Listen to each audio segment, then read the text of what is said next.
महावीर तुम्हारे चरणों में श्रद्धा के कुसुम चढ़ाए हम ऊंचे आदर्शों को अपना जीवन की ज्योति जगाए हम महावीर तुम्हारे चरणों में श्रद्धा के कुसुम चढ़ाए हम। पन्नगे च सुरेन्द्रे च कौशिके पाद संस्पृशि निर्विशेष मनस्काय श्री वीरस्वामिने नमः।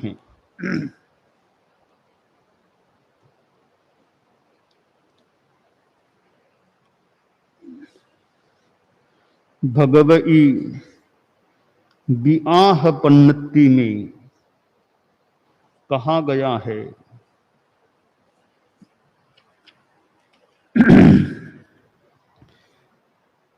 छह लिस्साओ पन्नत्ताओ तंजहा कन्न लिस्सा नील लिस्सा का उलिस्सा ते उलिस्सा पम्म लिस्सा सुक्क लिस्सा।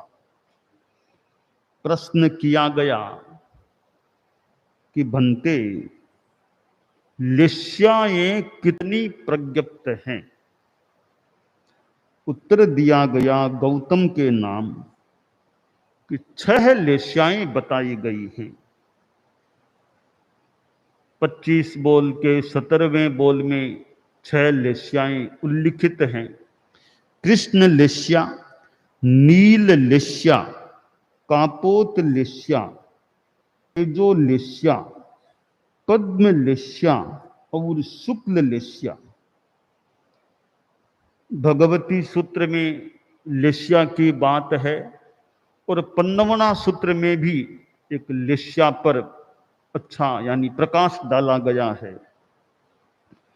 यह लिस्या शब्द जैन वाङ्मय में प्रयुक्त हुआ है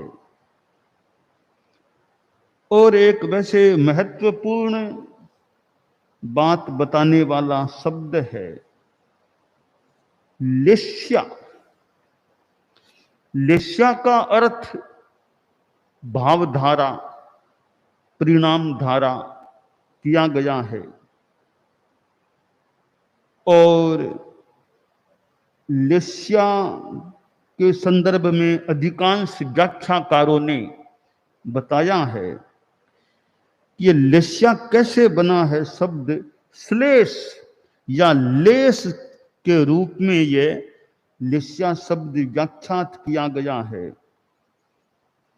अभयदेव सूरी ने बताया है कि लिस्या के द्वारा कर्म पुद्गलों का संश्लेष होता है, इसलिए इसका नाम लिस्या रखा गया है। पंचसंग्रह ग्रंथ में बताया गया है कि लिस्या का अर्थ है पुण्य पाप का लेप होना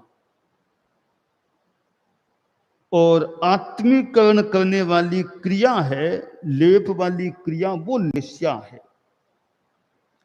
संस्कृत भाषा के हिसाब से लिस धातु से लिस्या शब्द निष्पन्न माना जा सकता है। नंदी सूत्र भी एक आगम है। नंदी सूत्र की चूर्णी में बताया गया है कि लिस्या अर्थ है रश्मि, किरण, रश्मि। अब रश्मि का रस्सी भी बनता है, प्राकृत में बन सकता है। रस्सी का लस्सी बन सकता है, रे लय में समानता कर लें प्राकृत भाषा में। लस्सी से फिर लेस्या भी कोई रूप आगे जाकर बन जाए, ऐसी भी एक संभावना हो सकती है।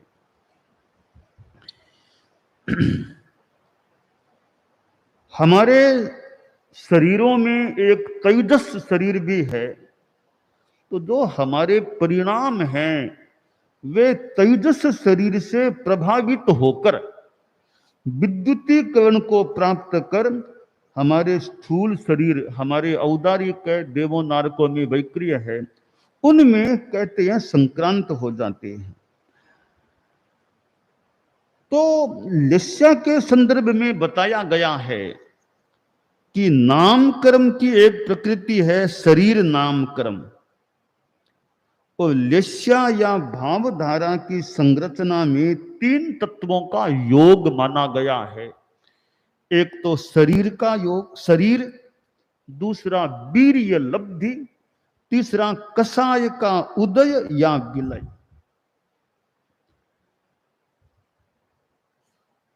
होता क्या है कि प्राणी में शुभ अशुभ परिणाम होते हैं, और ये जो शुभ अशुभ परिणाम होते हैं वो लेस्या है। अब ये जो परिणाम हैं वो सिद्धों में तो होते नहीं है, और 14वें गुणस्थान में भी नहीं है। लेस्या 14वें गुणस्थान में नहीं होती, वो अलेश्य है, अलेश्य होते हैं 14वें गुणस्थान के जीव। एक यह संबंध रहा है योग और लेस्या। जहां योग है वहीं लेस्या है, जहां योग नहीं वहां लेस्या भी नहीं। यानी 13वें गुणस्थान तक योग है, 14वां गुणस्थान अयोगी है, अयोगी केवली है। तो 14वें गुणस्थान में योग नहीं है तो लेस्या भी नहीं है। अयोगी इधर अलेसी 14वां गुणस्थान होता है। 13 गुणस्थान तक योग भी है और लेस्या भी होती है। तो मानो सहचर हैं, लेस्या और योग में सहचरता प्रतीत हो रही है। तो सिद्धों में तो कोई परिणाम वाली बात है नहीं। 14वें गुणस्थान वाले मनुष्यों को भी छोड़ दें, साधुओं को छोड़ दें, चारित्रात्माओं को छोड़ दें, बाकी 13 गुणस्थानों में जो जीव हैं उनमें यह शुभाशुभ परिणाम धारा, ठीक है, आगे के गुणस्थानों में अशुभ धारा नहीं होती, परिणाम धारा, नीचे के गुणस्थानों में अशुभ परिणाम धारा भी, शुभ परिणाम धारा भी, और आगे के गुणस्थानों में 7वें गुणस्थान से लेकर 13वें तक तो शुभ ही परिणाम होते हैं, वो अशुभ लेस्या वाली बात नहीं होती है। तो टोटल कुल मिलाकर के ये जो शुभाशुभ परिणाम धारा है यह लेस्या है। अब यह जो परिणाम धारा है तो वो पुद्गल से संबंधित भी होती है। कर्मयुक्त आत्मा होती है, उसका पुद्गल द्रव्य के साथ घनिष्ठ संबंध होता है। आत्मा के द्वारा पुद्गलों का ग्रहण किया जाता है और वे पुद्गल उसके भावों को प्रभावित करते हैं। पौद्गलिक सहायता के बिना न तो हम विचार कर सकते, न चिंतन कर सकते, न वो भावधारा जो लेस्या के रूप में होती है वह हो सकती है। अब लेस्या के साथ पुद्गलों का गहरा संबंध है। तो अच्छे पुद्गल अच्छे विचारों में, अच्छे भावों में सहायक बनते हैं, और बुरे पुद्गल बुरे परिणामों, बुरे भावों के होने में सहायक बनते हैं। यह एक सामान्य नियम है। अच्छे पुद्गल अच्छे भाव में सहायक, बुरे पुद्गल बुरे भावों के होने में सहायक होते हैं। जैन दर्शन की परिभाषा में जो ये भाव होते हैं आत्मीय भाव, आत्मा से जुड़े हुए भाव हैं, उनको भावलेस्या, और ये जो सहायक पुद्गल होते हैं उनको द्रव्य लेस्या कहा गया। यानी लेस्या के दो प्रकार हो जाते हैं, द्रव्य लेस्या और भाव लेस्या। जो सहायक पुद्गल है वे द्रव्य लेस्या, मूल आत्मीय जो भाव धारा होती है उन पुद्गलों के योग से वह भाव लेस्या हो जाती है। यद्यपि अपने आप में आत्मा का स्वरूप तो निर्मल है, स्फटिक की तरह, स्फटिकवत निर्मल है, स्वच्छ है, परंतु जब तक आत्मा कर्म पुद्गलों से आवृत है तो उसका स्वरूप भी इस संसारी अवस्था में कुछ नीचे की अवस्था में विकृत बना रहता है। और वो विकृति कर्मों के कारण से, कर्म पुद्गलों के कारण से होती है। और वो विकृति सब में एक समान नहीं होती है, किसी में कम, किसी में ज्यादा तरतमता, बहुत तरतमता होती है। भावधारा में विकृति की न्यूनता और अधिकता में तारतम्य होता है। अब प्रश्न है, वो जो भावधारा का तारतम्य है वो कितने भागों में हो सकता है? अब यूं देखें तो तारतम्य में अनंत गुना अंतर पड़ सकता है, बहुत तारतम्य हो सकता है। अनंत गुना तो बहुत बड़ी बात हो गई, परंतु संक्षेप में उस तारतम्य को कैसे जानी? तो वो जो अनंत गुना उतना तारतम्य है उसको स्थूल रूप में समझाने के लिए 6 विभाग कर दिए गए। 6 भागों में भी अपने आप में तारतम्य, मोटा मोटी रूप में 6 भाग बता दिए गए कि परिणाम धारा किस प्रकार की अच्छी बुरी हो सकती है। वो जो 6 विभाग हमारी विचारधारा या भावधारा कह दें कि शुद्धि एवं अशुद्धि के आधार पर बताई गई है, उन 6 भागों को 6 लेस्या कह दिया गया है। अब जो 6 लेस्याएं हैं, कृष्ण, नील, कापोत, इन 3 लेस्याओं को अधर्म लेस्या, अशुभ लेस्या बताया गया है। अगली 3 लेस्याएं हैं जो तेज है, पद्म, शुक्ल, इनको धर्म लेस्या व शुभ लेस्या बताया गया है। यानी तारतम्य की बात हो गई। पहली 3 है वो अशुभता से प्रभावित है, अगली 3 शुभता से प्रभावित है। तो यूं ये भावधारा को बताने के लिए 6 विभाग किए गए, वो 6 लेस्याएं कहलाती हैं। अब जो 6 लेस्याएं हैं वो कृष्ण लेस्या सबसे खराब है, भावधारा की दृष्टि से सबसे ज्यादा अशुभ है वो कृष्ण लेस्या। उससे कम खराब नील लेस्या, उससे कम खराब कापोत लेस्या, फिर और कम तेज है लेस्या, फिर और कम खराब पद्म, यानी अब अच्छे रूप में हो गई धर्म लेस्या, सबसे ज्यादा अच्छी शुक्ल लेस्या हो जाती है। अब जो कृष्ण लेस्या कितनी खराब होती है कि काजल के समान कृष्ण और नीम से अनंत गुणा कटु पुद्गलों के संबंध से आत्मा में जो परिणाम धारा, भाव धारा होती है वह कृष्ण लेस्या है। अब नीलम के समान नीले और सोंठ से अनंत गुणा तीक्ष्ण पुद्गलों के संबंध से आत्मा में जो भाव धारा निष्पन्न होती है, परिणाम होता है, वह नील लेस्या है। अब कापोत लेस्या क्या है? कबूतर के गले के समान वर्ण वाले और कच्चे आम के रस से अनंत गुणा कसेले पुद्गलों के संबंध से आत्मा में जो भाव धारा होती है वह कापोत लेस्या है। हिंगुल के समान रक्त और पके आम के रस से अनंत गुणा मधुर पुद्गलों के संयोग से आत्मा में जो परिणाम होता है वह तेजोलेस्या है। हल्दी के समान पीले तथा मधु से अनंत गुण मिष्ट पुद्गलों के संयोग से आत्मा में जो भावधारा होती है वह पद्मलेस्या है।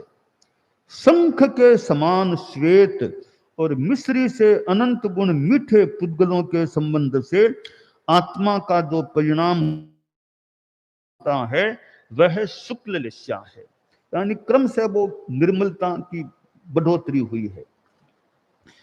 अब की 6 लेस्याओं के लक्षण क्या, परिणाम किस तरह के होते हैं? तो कृष्ण लेस्या के परिणाम कैसे होते हैं कि मानसिक, वाचिक, कायिक क्रियाओं में असंयम होता है, बिना सोचे समझे काम करना, निष्ठुर व्यवहार करना, यह कृष्ण लेस्या वाले प्राणी के लक्षण हैं। इनको देखकर अंदाज लगा लें इसमें अभी कृष्ण लेस्या के परिणाम हैं। कपट करना, निर्लज्ज होना, स्वाद लोलुप होना, पौद्गलिक सुखों की खोज करना आदि नील लेस्या के परिणाम हैं। कार्य करने एवं बोलने में वक्रता रखना, दूसरों को कष्ट देने वाली भाषा बोलना, ये कापोत लेस्या के लक्षण हैं, परिणाम हैं। ममत्व, अब आगे धर्म लेस्याएं हैं, शुभ लेस्याएं हैं, तो ममत्व से दूर रहना, धर्म पर रुचि रखना आदि तेजो लेस्या के परिणाम हैं। गुस्सा नहीं करना, मितभाषी होना, इंद्रिय विजय का अभ्यास रखना, ये पद्म लेस्या के परिणाम हैं। राग द्वेष रहित रहना, आत्मलीन रहना, ये आदि शुक्ल लेस्या के परिणाम हैं। तो प्रथम 3 अशुभ लेस्याएं हैं, अगली 3 शुभ लेस्याएं हैं।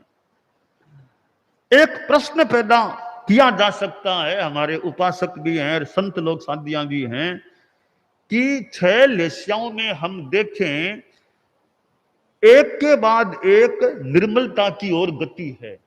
कृष्ण लेस्या की अपेक्षा नील लेस्या कुछ ठीक है, कम खराब है।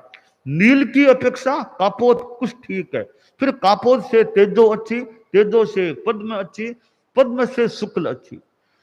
तो 6 लेस्या है, तो यों देखें तो कृष्ण की अपेक्षा तो नील ठीक ही है, उसको अशुभ लेस्या क्यों कहा गया? अथवा पद्म की अपेक्षा तो तेजो कम ठीक ही है, उसको शुभ लेस्या क्यों कहा गया? तो 6 में क्रम से वो तारतम्य है, तो 3 को अशुभ कहना, 3 को शुभ कहना, 3 को अधर्म कहना, 3 को धर्म लेस्या कहना, इसके पीछे क्या आधार हो सकता है? एक प्रश्न है कि सभी में तारतम्य, तो आखिर सबसे खराब कृष्ण, सबसे अच्छी शुक्ल, बीच में सब में तारतम्य है, तो किसी को शुभ कह देना और किसी को अशुभ कह देना, इसका क्या कारण हो सकता है? तो अब इसका उत्तर यूं एक गलत न हो तो यह हो सकता है कि थोड़ा सा मैं उदाहरण देना है तो एक राजनीतिक उदाहरण दिया जा रहा है, राजनीतिक उदाहरण दिया जा रहा है। जैसे एक विधानसभा है, उसमें 100 सीटें हैं, 100 सीटें हैं, चुनाव हुआ मान लो, तो चुनाव हुआ तो 5-7 विधानसभाएं हैं भारत की मान लो, सभी में 100 सीटें हैं। तो किसी विधानसभा में एक पार्टी को 25 वोट ही मिले, किसी को 45 मिल गए, किसी को 49 मिल गए। ये सारे के सारी पार्टियां अल्पमत वाली कहलाएगी, ठीक है ना? 50 से कम मिले हैं 100 में से, तो सारी पार्टियां भले 25 मिले, उसको 49 मिले, कितना फर्क है? तो सारी की सारी पार्टीज ये अल्पमत वाली कहलाएगी। अब उधर किसी पार्टी को 51 वोट मिल गए, किसी को 99 मिल गए, कितना बड़ा डिफरेंस है। तो सारी की सारी ये पार्टियां बहुमत कहलाएगी। तो आपस में अंतर होने पर भी 2 भाग किए गए, अल्पमत और बहुमत। तो 5 वोट मिले वो भी अल्पमत वाली है, 49 मिले वो भी अल्पमत वाली है, 51 मिले वो भी बहुमत वाली है, 99 मिले वो भी बहुमत वाली है। तो बहुमत में इतना डिफरेंस है, अल्पमत में इतना डिफरेंस है, फिर भी हैं वो सब अल्पमत, वे सब बहुमत। क्यों कि एक सीमा कर दी 50 के नीचे नीचे सारी अल्पमत में कहलाएगी, 50 से ऊपर सारी बहुमत में कहलाएगी। इसी तरह ये 6 लेस्याएं हैं, इनमें 3-3 50% कर दिया तो 3 तक 50% है, तो 50% तक जो भी जीव हैं वो सब अल्पमत यानी अधर्म लेस्या वाले कहलाएंगे। ऊपर के सारे भले तेजु है, पद्म है, शुक्ल है, वो सब शुभ कहलाएंगे। भले शुक्ल की अपेक्षा तेजो कमजोर है, फिर भी वो कहलाएंगे धर्म लेस्या वाले, क्योंकि बहुमत के सीमा में आ गए हैं। तो इस उदाहरण से समझ सकते हैं कि 3 को अधर्म लेस्या क्यों कहा गया, तो 3 को धर्म लेस्या क्यों कहा गया। तो आपस में तारतम्य भले हो पर हैं वो अधर्म लेस्या वाले, आपस में भले तारतम्य हो हैं वो धर्म लेस्या वाले। तो इस प्रकार हम लेस्या को अधर्म लेस्या धर्म लेस्या को समझने का प्रयास कर सकते हैं। तो यह जैन वांग्मय में लेस्या शब्द है, वो हमारे परिणामों में यूं तो लेस्या के 6 प्रकार हैं, मैं भूल न करूं तो अनंत प्रकार भी कर दें भले, लेस्या के भले प्रकार अनंत भी बहुत सूक्ष्मता में हो जाए, तो स्थूल रूप में 6 भाग कर दिए गए कि परिणाम धारा जीवों की किस प्रकार कम विकृत ज्यादा विकृत रूप में हो सकती है। इस परिणाम धारा को जीवों की भाव धारा को 6 भागों में बांट करके यो लेस्या के द्वारा परिणाम धारा को समझाने का प्रयास किया गया है, ऐसा प्रतीत होता है।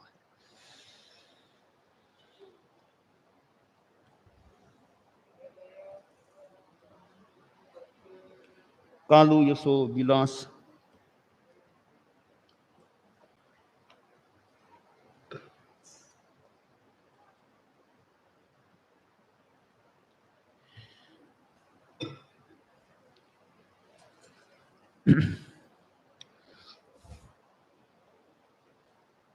तो कालू मुनि कालू का विकास का क्रम चल रहा है।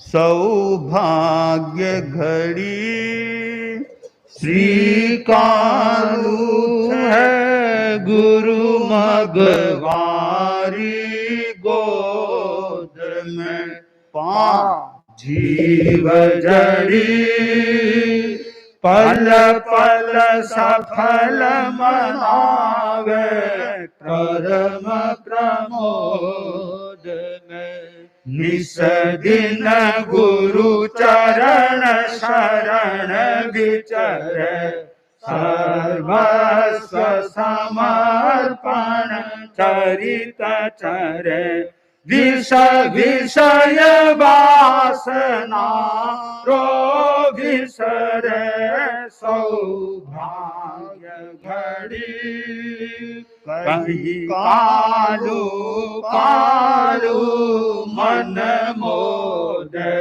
सामंत्रण सद्गुरु संबोध, निज निकट बिठावे प्रतिबोध, सौभाग्य घड़ी कर सिर धर देव शिखड़ली, मीठी मनुषा कर सुखड़ली, श्रुति सुनता पावे प्रीतड़ली, सौभाग्य घड़ी कालू है गुरु मगवारी, गोद में।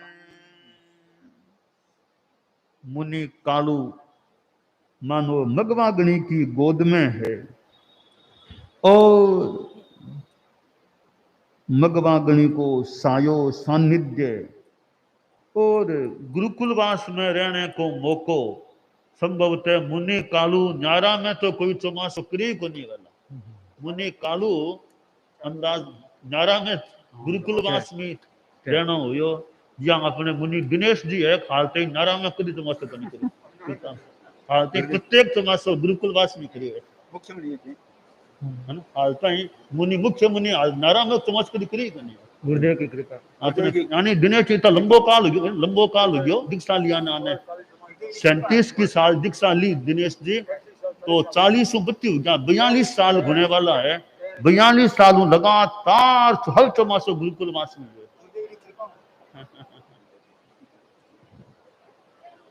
है, लगातार गुरुकुल वास में है।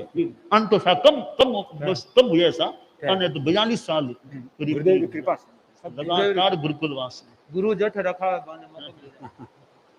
गुरुदेव तुलसी को समय हो गुरुकुल वास आज तक तो गुरुकुल वास तमाशा हो रही है दिनेश। यहाँ क्लास है, कई कई संति होता लगातार यहाँ लंबे काल गुरुकुलवास में रह रहे। ऋषभ मुनि, ऋषभ मुनि को कोई बचपन में करी था, कोई नारा में, कोई ऋषभ जी आते हैं।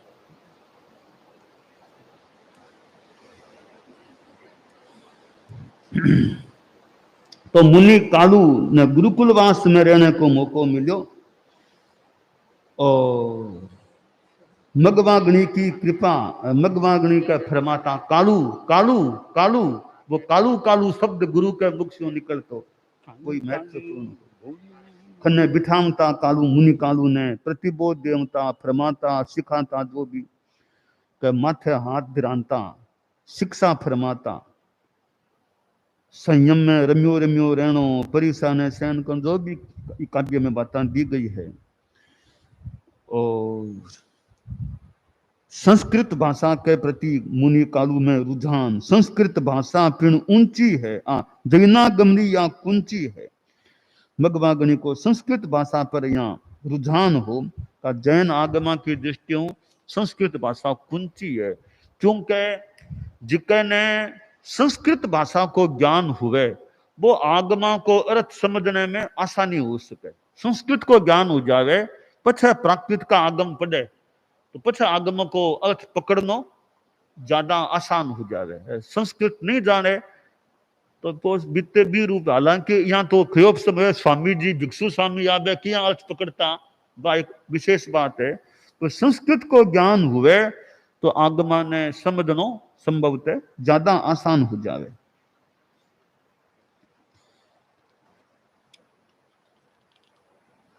मगवाग्नि टहलाता तो कालू मुनि कालू के कंधे हाथ रख करके सारो लेके यहाँ टहलाता और के वो हाथ कहीं धरता कंधे पर कल्पना करी गई है कि मानो कि शासन को भार बाने सौंप रही है, आगे वास्ते शासन को भार को बाके कंधे पर वो हाथ को भार कहीं वो शासन को भार मानो वहां पर सौंप रही है। एक कल्पना की बात है। और एक दिन शिशु पड़ी ले हण कर तो दीठो डाफर स्यूं ठन ठर तो तरुवर पल्लव जूं थर हर तो सौभाग्य घड़ी। अब मुनि कालू है, वे एक दिन प्लेवना करा हा तो प्लेवना करता वे आपका सर्दी को टाइम ऊपरला सारा कपड़ा उतार कर प्लेवना करने लग गया। तो सारा कपड़ा उतारा तो यहाँ दुधन लग गया। तो गुरुदेव मगवाग्नि देखो रे दुधे कालू तो गुरुदेव द्रवित करुणा आणी निज गाती शिशु तन पर ठाणी दीनी मनु युव पद सहनाणी सौभाग्य घड़ी। तो अब मुनि कालू प्लेवना करती थी, हम वो कपड़ा उतार दिया और वो धुजन लाग गया। तो मगवाग्नि दिखो रे धुजे तो मगवाग्नि आपकी गाती ही बा उतार गाती मैंने उड़ा दिला बना उड़ा दी कि तू धुजे। और पता शिक्षा दराई के सारा कपड़ा सागर नहीं उतारना, पहले एक ने पले ले बिना ओढ़ ले पछे दूसरा उतार यहाँ पले शिक्षा भी दराई। तो बा गाती कपड़ों बने उड़ायो तो मानो कल्पना करी गई है तो युवाचार्य पद की सेनानी बने बीटे में उड़ा दी। मानो कि दाल गणी तो उड़ावे कोनी पछेवड़ी, बस उड़ाई कोनी बाद में। मानो मगवा गणी प्रकृति में कल्पना में सोच लिया कि मानो कि कभी दाल तंजी तो बाद में उड़ावे कोनी, मैं पहली उड़ा दूं पछेवड़ा घाटी वा। तो दाल ओ इतिहास है, दाल युवाचार्य दाल गणी युवाचार्य प्रगट में बनाया ही कोनी बाने, ये वास्ते में पछेवड़ी उड़ाई कोनी दाल गणी तो, वरना तो युवाचार्य बनावे पछेवड़ी उड़ावे। तो दाल गणी यहाँ कला आचार्य हा बे आपका युवाचार्य ने पछेवड़ी उड़ाई ही कोनी। तो बारो काम मानो कि मगवा गणी पहली कर दियो, बने पहली उड़ा दी पछेवड़ी, मगवा गणी उड़ा दी वास्ते गणी, मगवा गणी उड़ा दी वास्ते उड़ाई, उल्टे रूप में ले लो। तो दाल गणी मानो कि मगवा गणी उड़ाई दी पहली, अब मैं क्यों उड़ाऊंगा, अब काम तो गयो मारो, उल्टे रूप में यहाँ ले सका। तो यहाँ कृपा पात्र शिष्य मगवा गणी का। और अब आगे यूं मगवा गणी जयपुर पधारे हैं, 10 महीना तक कारणवश जयपुर में विराजन हुयो। और बठे मां सती नवलान जी हा, बंख ने छोगान जी, कान कुमारी जी हा, कालू का मार बैन। फिर मगवा गणी थली पधार जावे है, गुण 50 में रतनगढ़ पधारे है। और बठे चतुर्मास करावे रतन 49 को सम्मत को 1949 को रतनगढ़ चौमासो पूरो करके गुरुदेव मगवा गणी चूरू पधारे है। पछे सरदार शहर पधार जावे और मर्यादा महोत्सव सरदार शहर पर कृपा करावे। अब मगवा गणी के स्वास्थ्य में गिरावट आन लागी।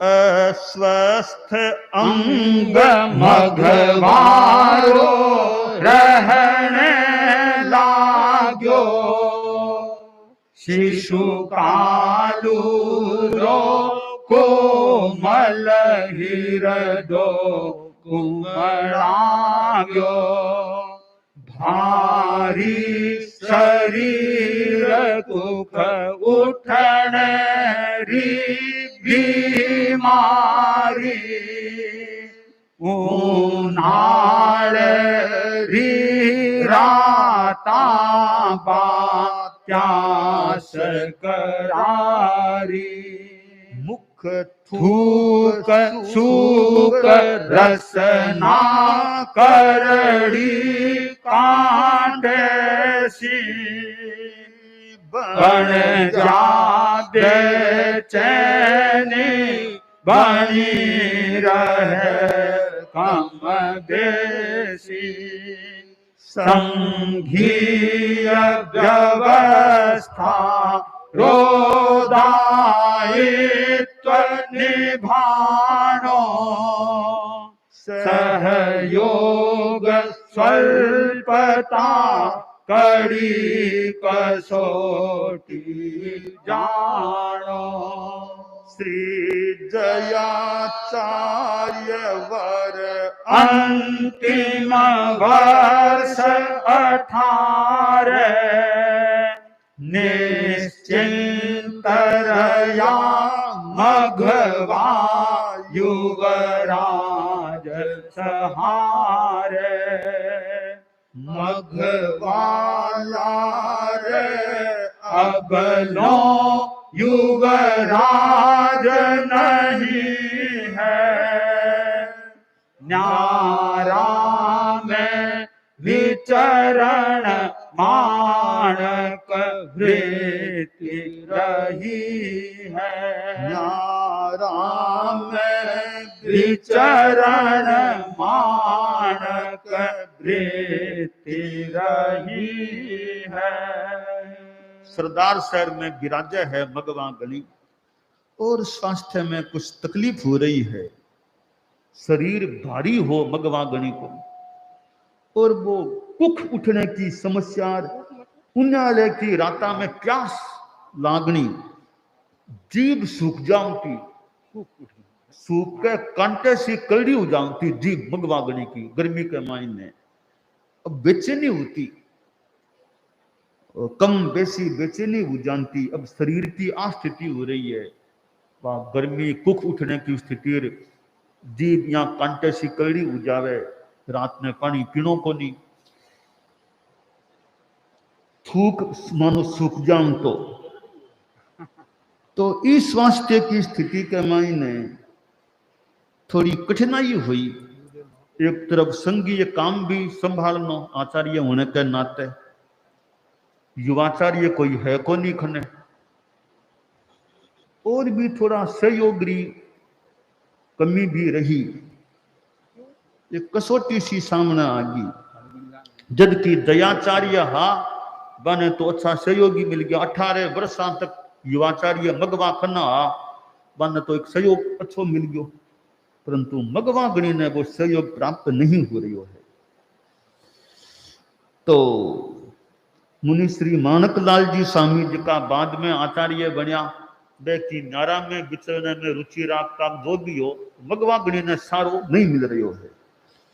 अब व्याख्यान देने की बात है तो सुबह को व्याख्यान तो गुरुदेव जिया तिया जो भी फरमा देता। अब दोपहर को व्याख्यान है, एक रात को व्याख्यान है, वित्तीय समस्या भी आ रही है थोड़ी बहुत बात है एक मायने करे। अब मुनि कालू के सामने अवसर आ रही है कि क्या गुरुदेव को आप सहयोग कर सका।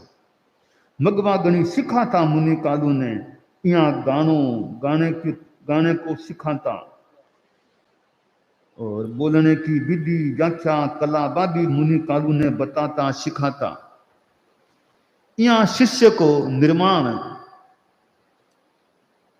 मगवागणी मुनि कालू को निर्माण करा दिया है।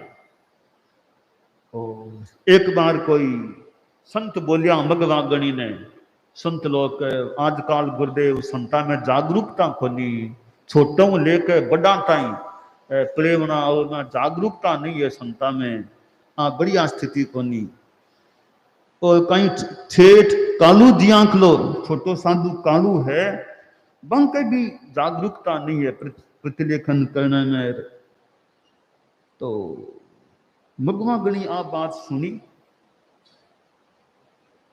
तो मगवा गणी फरमायो कि भाई ठीक है, हुने संता में लापरवाही हो सके, कोई सारा ही गलतियां करे आ तो कहनी मुश्किल है कि नहीं। गुरुदेव आजकल प्रतिक्रमण काई प्रतिलेखन कराई, हमें संत लोग सावधानी कमी रखे। आजकल घास काटने की सी रीत होगी, घास काटे फट परिक्रमा करके प्लेवना कर नाक दे, कोई ढंग से करे, आ स्थिति संता में आजकल नहीं है, कमी आ गई है आजकल। तना मगवा गणित में भाई ठीक है, छदमस्त है, गलती हो सके, प्रमाद हो सके, पांचों आंगलियां समान को नहीं हुए, कोई कम जागरूकता कोई अच्छी जागरूकता, पांचों आंगलियां समान को नहीं हुए, तो संता में भी सगड़ा समान को नहीं हुए, आ तो मान सका। परंतु सावधानी की न्यूनाधिकता हो सके, कमी भी हो सके, इन्हें देख के सारा ही ईसाई है आप कहनी भी मुश्किल लागे, भी सारा ही सावधान है संत, अब भी कहनी ठीक नहीं लाग रही है। कि गुरुदेव और तो कहीं आप मुनि कालू ने देख लो, मुनि कालू यहाँ खलोई है, कोई यहाँ खलोई है, ईशु लेकर कर बरसात सूझ का दीक्षित है, सबको 100 मोटा मोटी हाल है, प्रतिक्रमण प्रतिलेखन में यही बरते है, घास काटे है लोग। मैं तो देखे भरपूर असावधानी है संता में आजकल।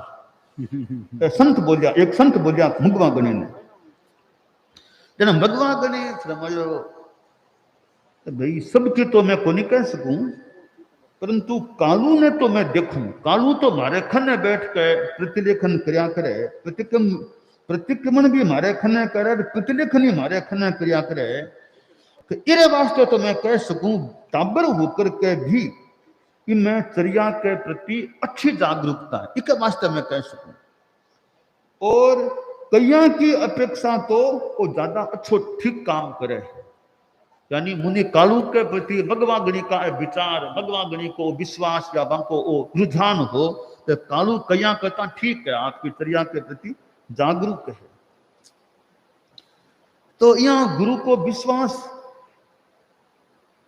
मुनि कालू ने प्राप्त हो रही है। अब ये बात आवे है न, कोई संत कह दियो कि मुनि कालू की शिकायत कर दी कि कालू कलेवना ठीक को नहीं करे ना मगवागणी फरमायो कि भाई ओ मारे खनी करया करे कलेवना तो कितो तो कह सकूं थारे कोता तो ठीक करे ओ थारे कोता तो ठीक करे गुरुवर बोले ठास्यूं वो ठीक करे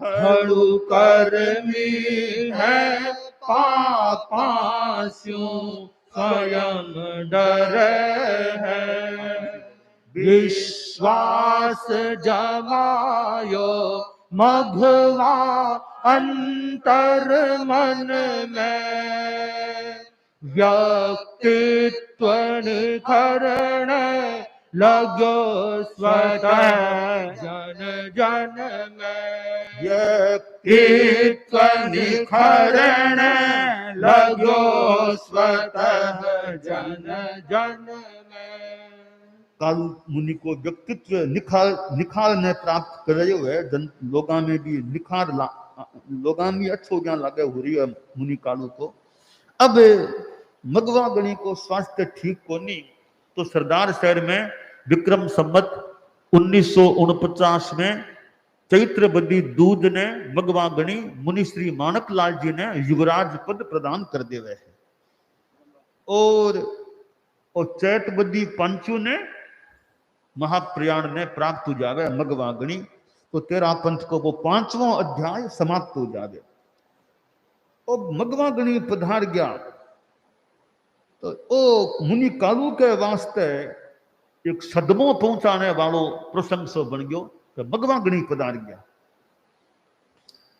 तो मानो वे कलियां फूल की कलियां अध खिली सी रहेगी मगवा गणी के पधार जाने से अब आखिर नियति का अपना क्रम हुए गुरु मघवा सुर गमन लख कालू दिल सुकुमार भारी विरह विखिन्न जो ऋषि बल बिन जलधार पलक पलक प्रभु मुख वयन स्मरण समीरण लाग छलक छलक छलकन लगो कालू हृदय तड़ाग मैं जान्यो प्रभु चरण री युग युग कर से 5 बरस में ही प्रवर ओ विरहो गुरुदेव मुनि कालू सोचे गुरुदेव मैं तो सोचो युगा युगा तक आपका चलना की सेवा करशूं ओ काई करायो गुरुदेव आप तो 5 वर्ष के मन मोको दिलायो इतना जल्दी पधार गया आप तो अब हमारी काई स्थिति हो रही है आप किया पधार गया मन तो आपकी याद आवे मनड़ो लाग्यो रे चितड़ो लाग्यो रे खीण खीण समरू गुरु थारो उपकार रे खीण खीण समरू गुरु थारो उपकार रे किया बिसराऊं मारा ही बड़ेरा हार मनड़ो लाग्यो रे चितड़ो लाग्यो रे नेहर लारी क्यारी रो मारी रो के आधार रे चूक्यो सो तो जोई करो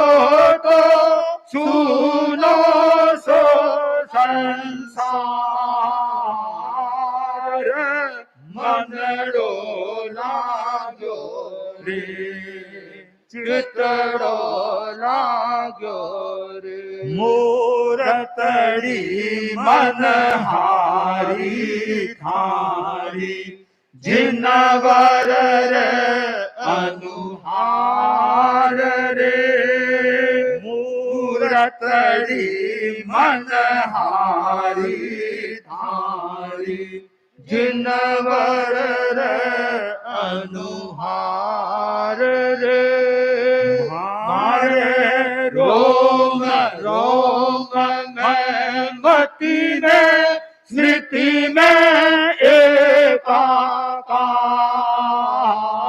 एकाकार मनड़ो लाग्यो रे मुखड़ो रोबो मोर पर दिव्य दीदार रे मुखड़े रोबो मुर को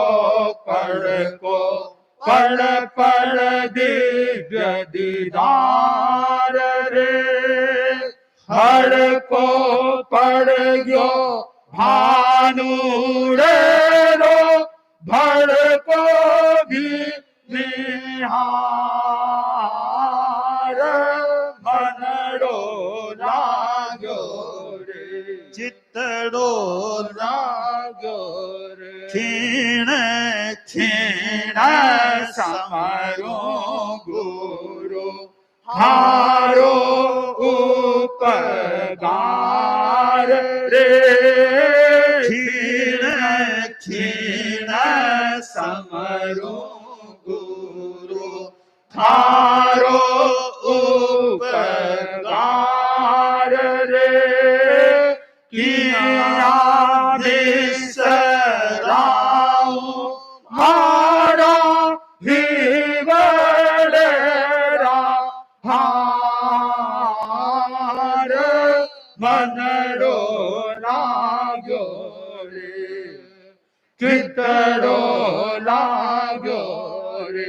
अब मुनि कालू ज्या काव्य में वर्णन है एक तरह से बांके भीतर में एक दुख कह दो कष्ट कह दो सदमों की सी स्थिति है तो भाई गुरुदेव पधार गया अब मारो संसार तो सुनो सो जो गुरुदेव पधार गया और गुरुदेव की आकृति किया कली ही मनहारी बांकी मूर्ति ही तीर्थंकर के समान हा मारे रोम रोम में वह एकाकार हो रहा हा और बांके मुखरो वो मुड़को दिव्य दीदार वो बांके सामने मानो कि सूरज भी फीको सो हल्को सो पड़ ऐसा हमारा गुरुदेव हा अब वह तो पधार गया अब मारे कहीं रहो हमारा गुरुदेव यहाँ मुनि कालू थोड़ा सदमे की स्थिति में है परंतु अब दुनिया को नियम भी है आशा है जल्दी वापिस मुनि कालू समझा भी हुएला ही कि भी संसार का नियम है परंतु जिका गुरुआंख ने बह रहा हा जिका दीक्षा दी जिका की कृपा पाई वह गुरु तो बंका अब पधार गया है तो मुनि कालू के जीवन को भी एक पीरियड जिको हो एक प्रकार से कुछ अंशा में मुनि जीवन को स्वर्णिम काल बांको मान लिया भगवाग्नि के साय में हो वो बांको अब संपन्न हो गयो है अब आगे अपना नया आचार्य विराजमान हुआ है 13 पंचम में बीते में अब बांके शासन काल में अब किया मुनि कालू और अब आगे बढ़े है आगे की बात यथासंभव आगे आ सकती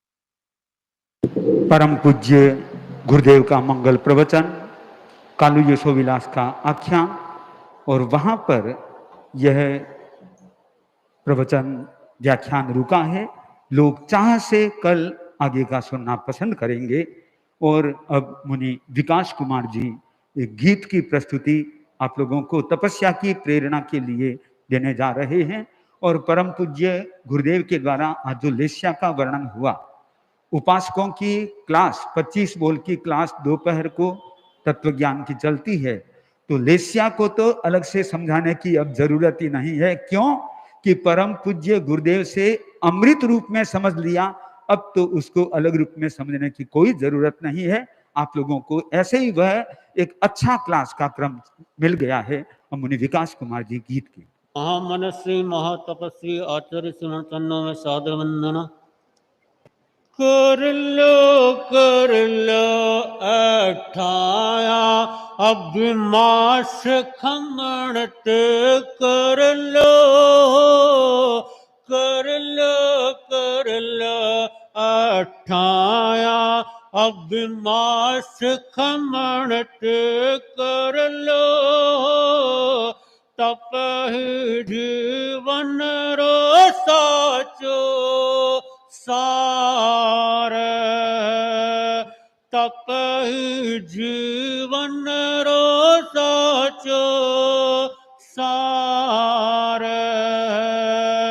मन रो मेल उतर तन हो जा सागरो निरोग मन रो मेल उतर तन हो जा सागरो निरोग साचो गंगा जल तप आपण साचो गंगा जल तप आपण हाड माचन तीर गाया चमक देख क्यों चकरावे हाड मासन तीर गाया चमक देख क्यों चकरावे काई भरो तो बोलो सांतर काई भरो तो बोलो सांतर बड़ी तपस्या कम खाना गन खाना ओ नन जाना बड़ी तपस्या कम खाना गन खाना ओ नन जाना मन रे घोड़ नदी को मोड़ना मन रे घोड़ नदी को मोड़ना जागो जागो नींद उड़ावो शासन मां बतलावे जागो जागो नींद उड़ाओ शासन मां बतलावे अवसर राबाया मोट ने पद अवसर राबाया मोट ने पद जन तंगन हुआ तपस्वी एक एक शू मोटा जन तंगन हुआ तपस्वी एक एक शू मोटा धन जी खंडक न कर लो याद धन जी खंडक न कर लो याद मात्र मन गुरुरी सन्निधि में छापर चातुर मात महात्रमण गुरुरी सन्निधि में छापर चातुर मात चाको चाको तपस्यारो स्वादत चाखो चाको तपस्यारो स्वादत कर लो अठाया अभिमास कमणत कर लो अठाया अभिमाट खमणट कर लो तक जीवन रो साचो सार तक जीवन रो साचो सार। तपस्या की बात चल रही है तो जोराड़ूपुरा तेरापंथी परिषद का अध्यक्ष सुरेंद्र बुच्चा यहाँ पर उपस्थित है, आगे दर्शन कर ले और ये परम पूज्य गुरुदेव से आज 11 की तपस्या का प्रत्याख्यान कर। विकास कुमार जी ने अभी गीत गाया, ये स्वयं भी संभवतः 10-11 हो गया, कितना वर्षी तक हो गया, 12वां वर्षी तक इनके चल रहा है। सूर्य उग गए बत्तम पत्तखाम यसनम खाइमम साइमम अप्पानम बोशरामी कल सूरज कहते हैं तिनवार त्याग। सुने मंगल पान।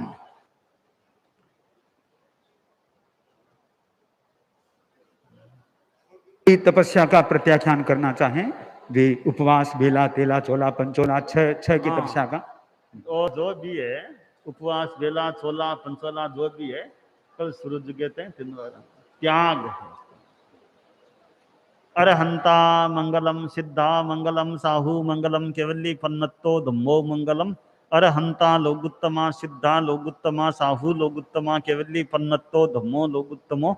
अरहंते शरणं प्रवज्जामि सिद्धे शरणं प्रवज्जामि साहू शरणं प्रवज्जामि केवली पन्नत्तं धम्मो।